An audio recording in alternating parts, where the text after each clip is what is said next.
Hello students, welcome to core classes.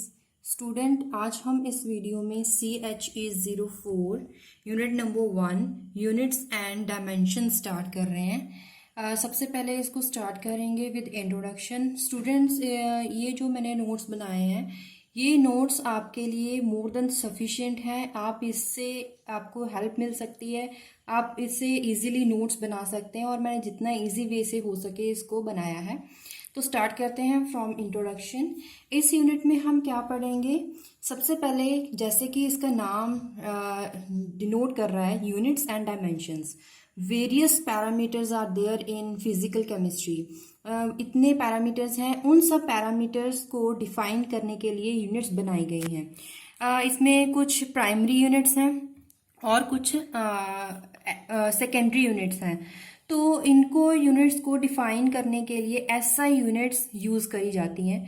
तो इस unit में हम SI यूनिट्स को डिफाइन करेंगे और इसको यूज़ करके वेरियस पैरामीटर्स के रिगार्डिंग हम यूनिट्स को सॉल्व आउट करेंगे और बहुत सारे जितने भी हम डेफिनेशंस इसमें पढ़ेंगे उसके रिगार्डिंग हम उनकी dimensions as well as units को डिस्क्राइब करेंगे। और हम ये भी देखेंगे कि इसमें सबसे पहले मैंने यहाँ पे लिखा कि SI units for basic quantities. Basic quantities के लिए SI यूनिट्स क्या होती हैं और कौन से प्रीफिक्सेस उनको प्रीफिक्सेस लगाए जाएंगे जिसकी वजह से उसके मैग्नीट्यूड के जब मैग्नीट्यूड के साथ प्रीफिक्स यहाँ पे लगाया जाएगा तो उससे उसकी डेफिनेशन का पता चलेगा। Rules representing SI units. SI unit लगाने के लिए कुछ रूल्स होंगे, वो हम इसमें डिस्कस करेंगे। Conversion of non SI unit, जैसे कि मैंने बताया कि कुछ प्राइमरी यूनिट्स होती हैं जैसे कि नॉन SI यूनिट्स, उनको कन्वर्ट करना सीखेंगे इसमें जैसे इनटू SI यूनिट्स। तो स्टार्ट करते हैं सबसे पहले बेसिक यूनिट से।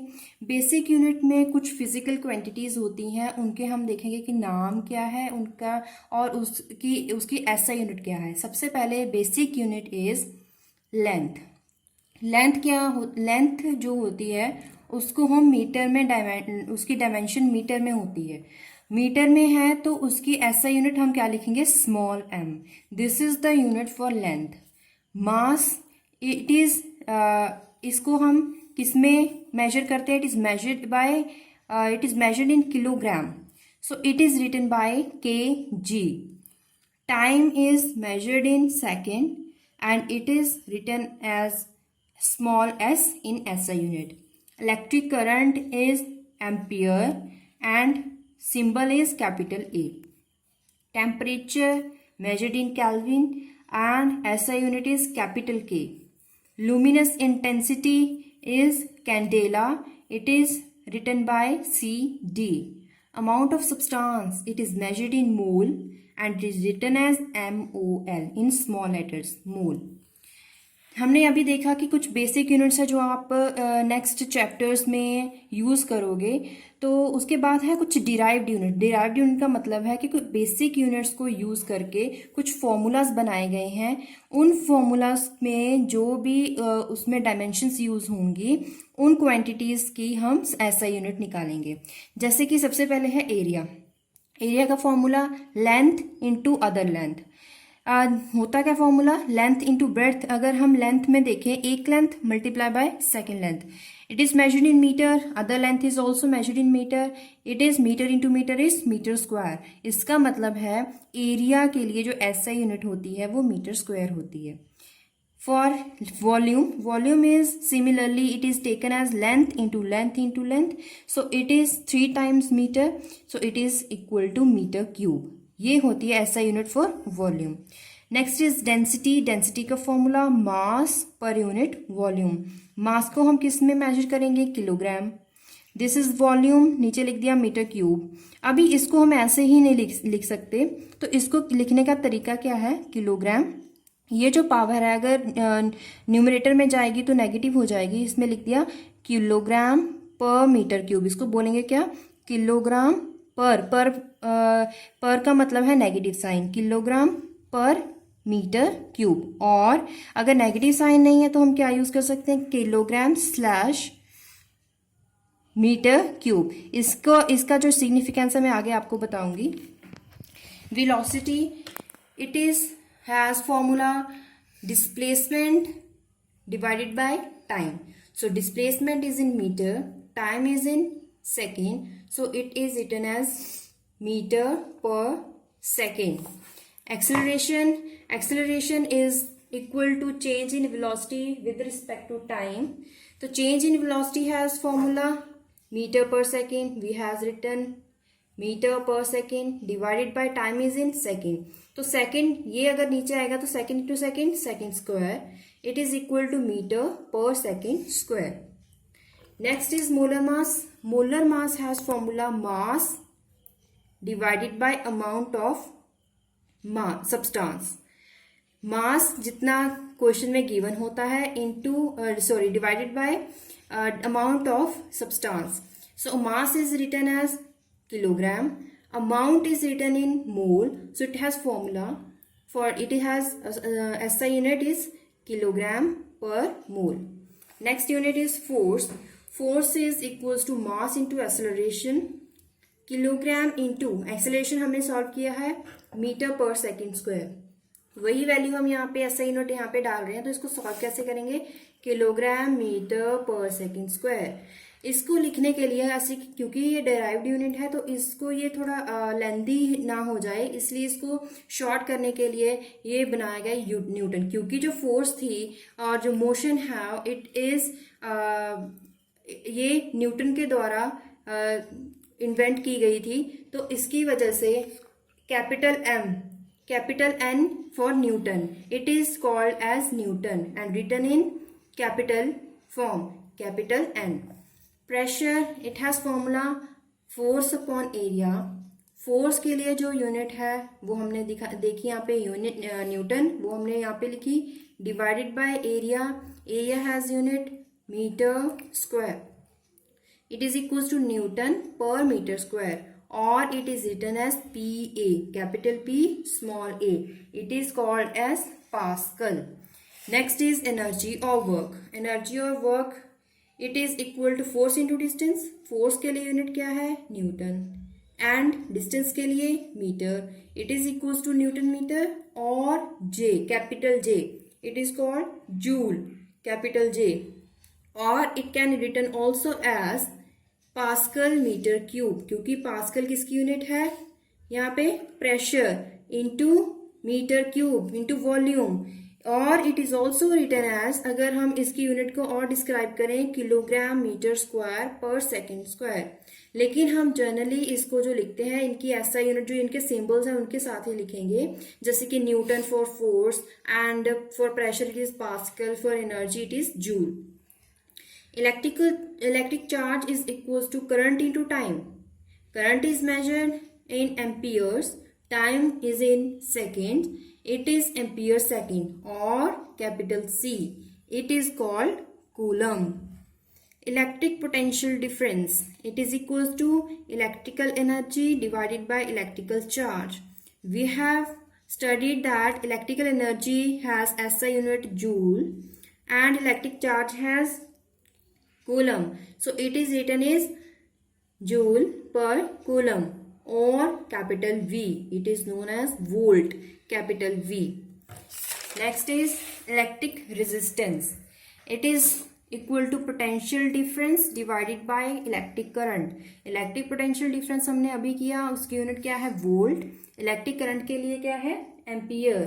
सो it is written as volt per ampere, और वोल्ट एम्पियर इनवर्स, और ohm. This is a symbol for ohm, OHM, ohm. या आप OHM भी लिख सकते हैं या फिर ये सिंबल भी बना सकते हैं, like cap. So next is electric conductance. Electric conductance is reciprocal of electric resistance. So it is 1 upon ohm, ohm inverse, और capital S. It is called as Siemens. It is called as Siemens. और अगर हम इसको resolve करें in the form of electric resistance, क्योंकि जो electric conductance है it is inverse of electric resistance, so इसका इनवर्स क्या हो जाएगा, वोल्ट इनवर्स एम्पियर. तो इसको हम एम्पियर वोल्ट इनवर्स लिख सकते हैं, और ये जो यूनिट है इसका इनवर्स करेंगे तो क्या आ जाएगा, ampere square per kilogram per metre square second cube. Frequency is equal to number of waves or cycles divided by time. It is equals to number of cycles. It is just number, so it is written as 1. And time, it is time inverse, or time is measured in seconds. Second inverse, or Hz, capital H and small z. It is called as hertz. So unit for frequency is hertz. Next topic is deduction of SI unit of a physical quantity. मतलब किसी भी physical quantity की SI unit को deduce, मतलब हम कैसे उसको find out कर सकते हैं किसी भी physical quantity. For example, first is gas constant. Ideal gas equation में हमने पढ़ा है gas constant in previous classes. उसका फॉर्मूला क्या है? PV is equal to nRT. हमने पढ़ा है प्रीवियस क्लासेस में. Gas equation is PV is equals to nRT. Here P is pressure, V is volume, N is amount of substance, R is gas constant, T is temperature.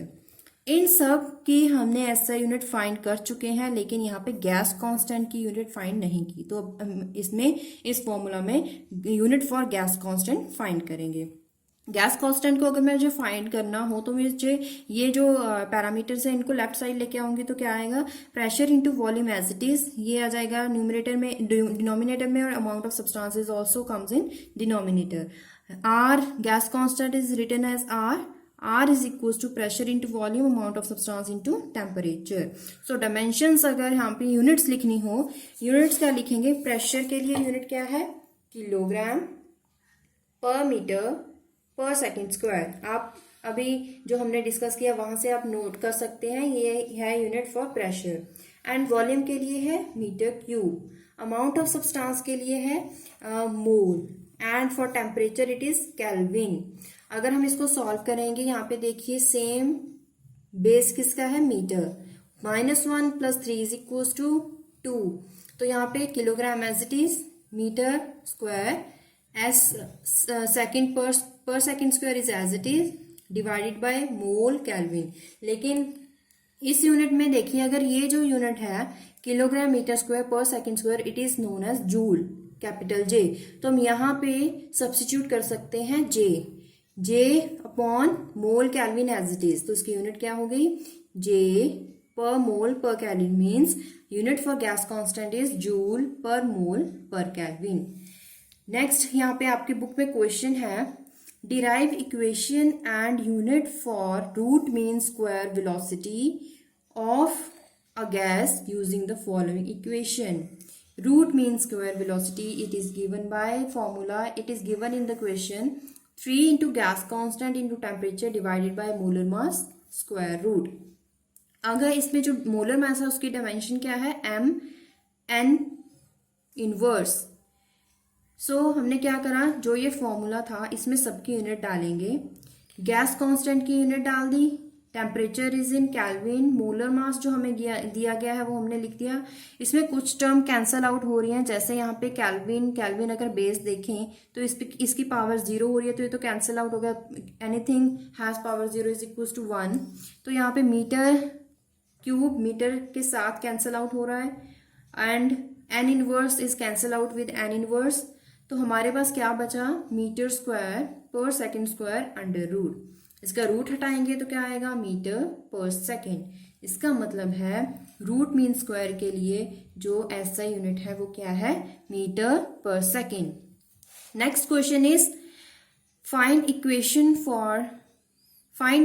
For kinetic energy having formula half mass into square of velocity. Derive unit for kinetic energy.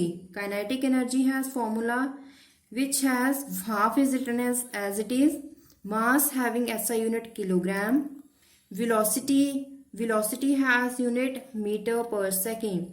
So we have written as meter per second whole square. तो यहाँ पे हमने क्या लिखा? Kilogram into metre square divided by second square. Half के लिए हमने नहीं लिखा क्योंकि इट इज यूनिटलेस. तो हमने यहाँ पे जो सेकेंड स्क्वायर है उसको ऊपर न्यूमरेटर में लेके गए तो क्या आ गया? Kilogram metre square per second square. So जो इसमें एक यूनिट है kilogram metre square per second square, अगर आपने नोट किया है तो this is the unit for work, and work has also SI unit is joule. It means kinetic energy has unit kilogram metre square per second square और joule. Next topic is SI unit prefixes, मतलब कि unit में कुछ prefixes लगाने होते हैं और उनके सिंबल्स हम इसमें पढ़ेंगे. आपने देखा होगा कुछ क्वांटिटीज ऐसी होती हैं जिसमें 10 रेज़ टू पावर मतलब सब मल्टीपल्स लगे होते हैं, जैसे कि 10 raise to power 4, 10 raise to power -10, 10 raise to power -12, 10 raise to power 5 etcetera. तो इनको जो 10 रेज़ टू पावर -1 है, 2 है, 10 रेज़ टू पावर 7 है, 10 रेज़ टू पावर 12 है, तो उसको हम कैसे किस रूल के अकॉर्डिंग SI प्रीफिक्सेस लगा सकते हैं और उनके सिंबल्स क्या होंगे. अगर हमारे पास सबसे पहले हम नेगेटिव पावर्स की बात करेंगे. 10 raise to power -1 it is known as deci. Deci and symbol is small d. 10 raise to power -2 is centi, written as small c. 10 raise to power -3 is milli, written as small m. 10 raise to power -6 micro and it is written as mu. It is called is mu. It is just like u and यहाँ पे इसको थोड़ा लंबा करेंगे, it is known as mu. 10 raise to power -9 is nano, written as small n. 10 raise to power -12 is pico, written as small p. 10 raise to power -15 femto, written as small f. 10 raise to power 18 is atto, written as small a. अगर आप observe करें तो इसमें आपको पता चलेगा कि जितनी भी यूनिट्स हैं उनमें जो सिंबल है वो ज़्यादातर उनके फर्स्ट लेटर्स हैं, सिवाय यहाँ पे माइक्रो को छोड़ के. बाकी सारे जो सिंबल्स हैं वो इनके फर्स्ट लेटर हैं, तो इनको याद करना ज़्यादा मुश्किल नहीं है. Next positive powers. 10 raise to power 1 is deca, DA. 10 raise to power 2 is hecto, small h. 10 raise to power 3 is kilo, small k. 10 raise to power 6 is mega, capital M. 10 raise to power 9 is giga, capital G. 10 raise to power 12 is tera, capital T. 10 raise to power 15 is peta, small p. 10 raise to power 18 is exa, capital E. इसके साथ ही इसके regarding कुछ questions हैं आपकी book में. Write down the following with proper SI unit symbols and prefixes. 10 raise to power -9 metre है. 10 raise to power -9 को हमने क्या देखा था, अगर आप मेरी बुक में भी कॉपी में देख सकते हैं कि 10 raise to power -9 is this is nano, written as small n. तो यहाँ पे मैंने क्या लिखा, नैनो, एंड मीटर के लिए m, nano metre. 10 raise to power -12 is pico. यहाँ पे देखिए पिको, स्मॉल p. यहाँ पे मैंने लिया p एंड सेकेंड के लिए s, pico seconds. 10 raise to power 3 is milli, यहाँ पे sorry kilo. 10 raise to power 3 is kilo, written as small k. Small k and pascal is PA, kilo pascal. Next question is suggest a convenient SI unit to specify diameter of atoms and molecules which are in region of 10 to the power -10 meter. इसमें इस reason में इस इतने diameter reason में जो SI unit इसके लिए convenient है वो हमें बतानी है. इसके आसपास की हम बताएंगे. 10 to the power 10 के आसपास यूनिट कौन सी है, 10 to the power 12. 10 to the power 12 के साथ हमने इसको डिवाइड कर दिया. अगर 10 to the power 12 को डिवाइड करते हैं तो उसको क्या बोलते हैं, 10 to the power 12 is written as pico, P. Metre is written as it is. तो अगर हम इस पावर को न्यूमरेटर में लेके जाएंगे तो वो पॉजिटिव हो जाएगी. Base is same, power should be added. -10 + 12 it is 2. 10 to the power 2 picometer. This is the convenient SI unit to specify the diameter of atom and molecule with the region of 10 to the power -10 meter. Next is grammatical rules for representing SI unit. हमने बोला था introduction में कि हम सीखेंगे कि किसी भी क्वांटिटी के लिए SI यूनिट को लिखने का जो रिप्रेजेंट करने के कुछ रूल्स है वो क्या है. सबसे पहला रूल है the symbol of SI unit not used in plural form. मतलब सिंबल्स को जब हम लिखेंगे प्लूरल फॉर्म्स में नहीं लिखेंगे, it is written as singular form. For example 10 kilogram है तो हम 10 kg लिखेंगे, नॉट 10 kgs. अगर हमने 10 kgs किलोग्राम्स लिखा तो it would be wrong. We should written as 10 kilogram. This is right. Full stop after SI unit is not correct. But if SI unit is at end of the sentence, then full stop can be used. It means जो full stop होगा, अगर हम SI unit के end में full stop लगा दें, for example हमने लगा दिया kilogram full stop, this is wrong. हमें लेकिन अगर कहीं भी SI unit किसी भी सेंटेंस के एंड में आती है तो उसमें हम उसके आफ्टर हम फुल स्टॉप लगा सकते हैं. लेकिन इन बिटवीन या स्टार्टिंग में, सेंटेंस के स्टार्टिंग या इन बिटवीन में हम SI यूनिट के एंड में फुल स्टॉप नहीं लगाते. लगा किस में सकते हैं, अगर कोई भी सेंटेंस में SI यूनिट एंड में आ रही हो. Next is in combination of units. अगर दो यूनिट्स को कंबाइन करके लिखना हो तो स्पेस शुड बी डन, उनमें स्पेस होनी चाहिए. If unit is written without living any space, the first letter is taken as prefix. इसका मतलब जो अगर हम दो यूनिट्स को कंबाइन करके लिख रहे हैं तो उनमें स्पेस होना जरूरी है. अगर आपने स्पेस नहीं लिखी तो इसका मतलब उसको कैसे रीड किया जाएगा, जो फर्स्ट ऐसा यूनिट होगी उसको यूनिट की बजाय प्रीफिक्स के रिगार्डिंग उसको रीड किया जाएगा. फॉर एग्जाम्पल अगर यहाँ पे मीटर सेकेंड है, अगर यहाँ पे स्पेस है, M और S के बीच में स्पेस है, M इज फॉर मीटर, इसको रीड किया जाएगा मीटर, देन इसको रीड किया जाएगा मीटर सेकेंड. तो it is written as represent as metre second. लेकिन अगर आप विदाउट स्पेस लिख रहे हैं तो उसको हम ये क्या बन जाएगा, स्मॉल m. मीटर की बजाय ये प्रीफिक्स बन जाएगा. प्रीफिक्स में स्मॉल m का मतलब क्या है, मिली, तो ये मिली सेकेंड बन जाएगा. तो इसका जो डेफिनेशन है वो ऑल्टर हो जाएगा, इसलिए इसमें स्पेस होना जरूरी है. Leave space between the magnitude and unit. Magnitude का मतलब क्या है, जो नंबर वैल्यू होती है, न्यूमेरिक वैल्यू होती है, उसमें और यूनिट में स्पेस होना जरूरी है. फॉर एग्जांपल अगर आप 0.51 किलोग्राम 1 और k के बीच में स्पेस नहीं छोड़ेंगे तो इट वुड बी रॉन्ग. अगर 0.51 एंड यूनिट में, मैग्नीट्यूड एंड यूनिट में स्पेस छोड़ रहे हैं तो it means this is right way to represent SI unit. Symbol of unit derived from a proper name is represented using capital letters but not name of unit. It means, for example, आप इसको example के साथ समझ सकते हैं. 100 unit, यहाँ पे small NEWTON Newton लिखा, या फिर 100 कैपिटल N लिखा, ये तो उसका नेम हो गया विद स्मॉल लेटर. या फिर उसकी SI यूनिट एक सिंबल आपको लिखना है तो कैपिटल से लिखा है, दिस इज द राइट वे. लेकिन अगर आप 100 कैपिटल N के साथ इसको स्पेल कर रहे हैं और कैपिटल 100 लिख के स्मॉल n लिख रहे हैं तो यहाँ पे इसको न्यूटन नहीं माना जाएगा. So this way is wrong. Next rule is the number less than unity. अगर कोई नंबर लेस देन 1 है, इट मीन्स डेसिमल्स में है, then 0 must be inserted to the left of the decimal point. मतलब suppose हम कई बार क्या होता है कि यूनिट होती है 0.2, हम उसे कई बार 0.2 भी लिख देते हैं, कई बार 0.2 भी लिख देते हैं. लेकिन for the rules for representing SI unit हमें डेसिमल के लेफ्ट साइड पे 0 लिखना जरूरी है. 0.23 space SI unit is kilogram. This is the right way.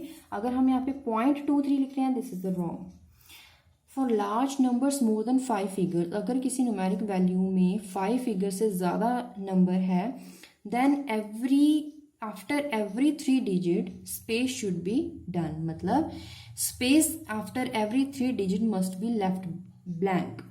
Commas not be used. कई बार क्या होता है कि अगर नंबर ज़्यादा हो तो हम मैथमेटिक्स में क्या करते हैं, उनमें कॉमास डाल देते हैं, लेकिन यहाँ पे हम नहीं डाल सकते. तो इसमें करना क्या होगा, कॉमा की बजाय उसमें स्पेस छोड़नी होती है. जैसे यहाँ पे नंबर 15 है और 743, 231, इनमें स्पेस छोड़ी गई है, और space between the number, magnitude and SI unit, this is the right way. अगर यहाँ पे कॉमास डाल दिए तो it is not right way to represent SI unit. Degree should omitted before kelvin. जब केल्विन लिखते हैं उसके आगे डिग्री नहीं लिखते हैं. फॉर एग्जाम्पल हम यहाँ पे डिग्री सेल्सियस ऐसे लिखते हैं, डिग्री डाल के फिर सेल्सियस, बट ये सेल्सियस में लिख सकते हैं, केल्विन में हम डिग्री नहीं डालते हैं। अगर यहाँ पे 298 डिग्री केल्विन लिख दिया, this is the wrong way. 298 space capital K for kelvin. Symbols and words not mixed. Symbol और वर्ड्स को मिक्स नहीं करना है, या तो आप पूरे वर्ड्स लिखिए या फिर पूरे सिंबल्स लिखिए, जैसे कि न्यूटन N, मीटर के लिए M पर स्क्वायर। यहाँ पे लिख दिया कैपिटल N फॉर न्यूटन, आगे लिख दिया पर square metre. This is the mixture of the words and the symbols, so this is wrong way. To show a negative exponent, मैंने आपको बताया था कि मैं इसके बारे में आपको आगे समझाऊंगी। To show the negative exponent को शो करने के लिए हम कई बार क्या करते हैं, स्लैश यूज करते हैं। इसको हम नॉर्मल वे में स्लैश बोलते हैं, लेकिन इसको केमिस्ट्री के लैंग्वेज में सॉलिडस भी बोला जाता है, सॉलिडस। सो इसको भी यूज करते हैं, लेकिन बेटर मेथड है कि हम इस साइन को अवॉइड करें। तो हमें क्या लिखना चाहिए, किलोग्राम स्लैश लिखा जा सकता है kilogram slash metre second square, this is allowed, but kilogram slash metre slash second square this is not allowed. मतलब किसी भी मिक्सचर यूनिट में अगर नेगेटिव एक्सपोनेंट लिखना हो तो जो सॉलिडस है, बेटर वे कि सॉलिडस को यूज ना करें। अगर यूज करना है तो मैक्सिमम आपको एक टाइम फॉर वंस यूज करना है, मोर देन वन आपको अगर आप ये स्लैश सॉलिडस यूज करते हैं तो this is not allowed.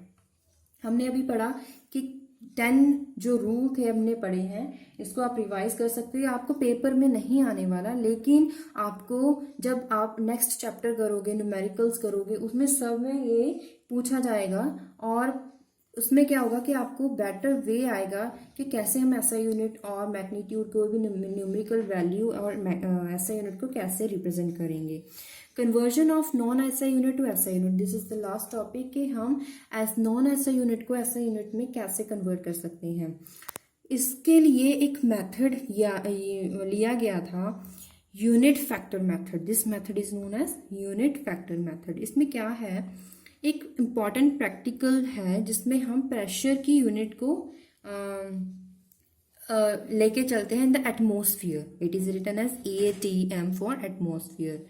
Eight exact 298.2 kelvin जो मरकरी के लिए कॉलम होता है, वो उसकी हाइट कितनी आती है, 76 centimetre height. This is the height of mercury column, 76 centimetre. It exerts the pressure of 1 atmosphere. SI unit is equivalent to 1 atmosphere. It can be obtained by using the formula for the pressure, which is equal to by using value Hg rho. What are these values? H is for the height of mercury column, G is acceleration due to gravity, rho is density of the liquid mercury. So formula for pressure of mercury is equals to H rho G. अभी हम इनकी non SI unit निकालेंगे, फिर उसको convert करेंगे SI unit में। कैसे करा था, non SI unit for example कौन सी है, CGS unit, centigram second unit. Gravity acceleration due to gravity के लिए वैल्यू कितनी है, 980.66 सेंटीमीटर पर second square. And rho density के लिए 13.5955 ग्राम पर centimetre cube. We know well that 100 centimetre is equals to 1 metre. इसको यूज करेंगे हम आगे by dividing both side by 100 centimetre. यहाँ पे क्या आ गया 1, this is 1 metre divided by 100 centimetre.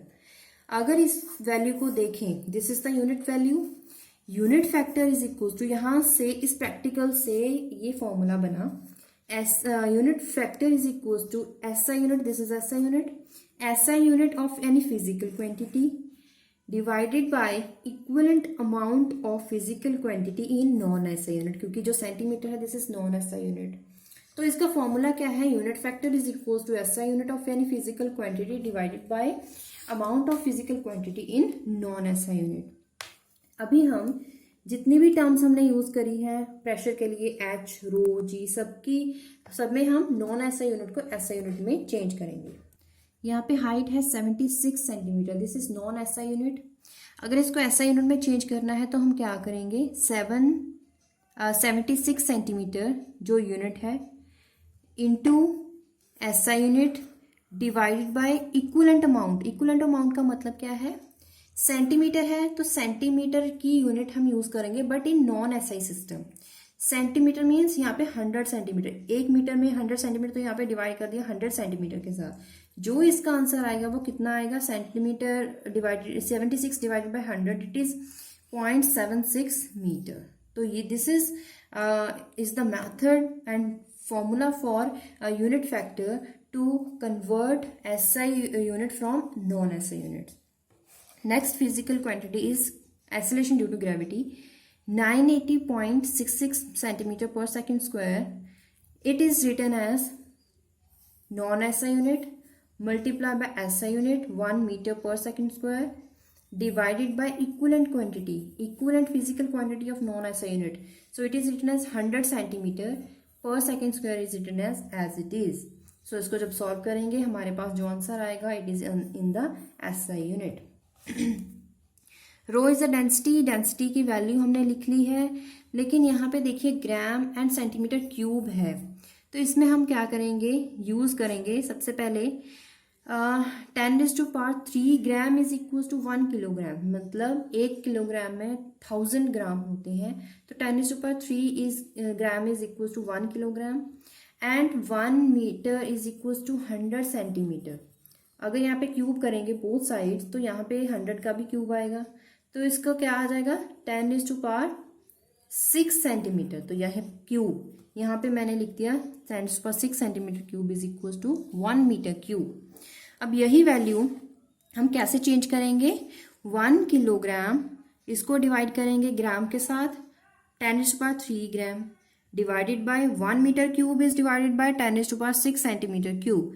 जब इसको सॉल्व करेंगे, इसको मल्टीप्लाई में कन्वर्ट करेंगे तो न्यूमरेटर डिनोमिनेटर और डिनोमिनेटर न्यूमरेटर में चेंज हो जाएगा। जब इसको मल्टीप्लाई और डिवाइड करेंगे तो हमारे पास यूनिट बचती है जिसको हम एसआई यूनिट में चेंज करेंगे।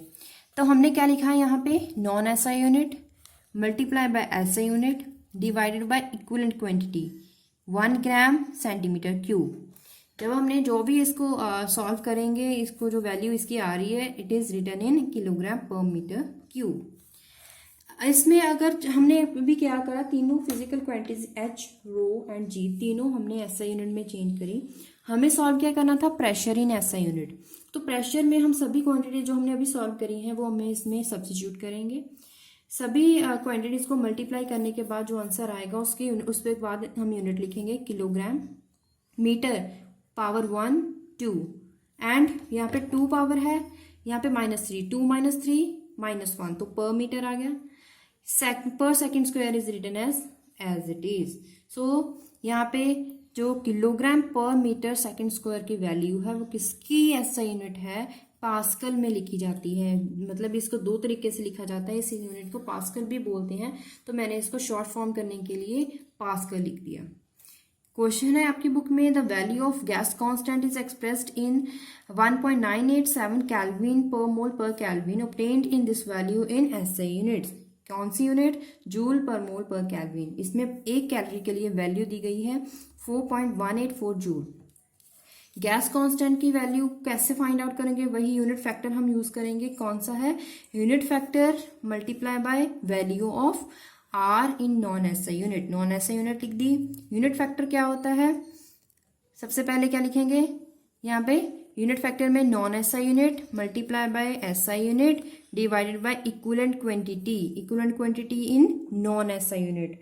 जब इसको मल्टीप्लाई करेंगे हमारे पास आंसर आ रहा है 8.314 जूल, केल्विन कैंसिल आउट, मोल पर मोल एंड पर केल्विन। सो ये जो यूनिट है this is our answer in joule per mole per kelvin, जैसे कि क्वेश्चन में कहा गया था। नेक्स्ट क्वेश्चन है आपके लिए, 1 milligram is equal to how many kilogram, 10⁻⁻6 and in how 10⁻⁻6 kilogram in how many gram, 10⁻⁻3 gram. Or we can also say that 1 milligram is equals to 10⁻⁻3 gram. ऐसे ही 1 second is equals to 10⁻3 milliseconds और 10⁹ nano second, क्योंकि 10⁹ को nano बोलते हैं, 10⁻³ को metre बोलते हैं। आपने एक चीज़ नोट करी होगी कि मैंने इसमें इन दोनों में स्पेस नहीं छोड़ी है। स्पेस नहीं छोड़ी है इसका मतलब है इसको मीटर को हम मिली में बोल सकते हैं। 1 kilometre is equal to 10⁻³ metre which is equal to 10⁶ millimetre.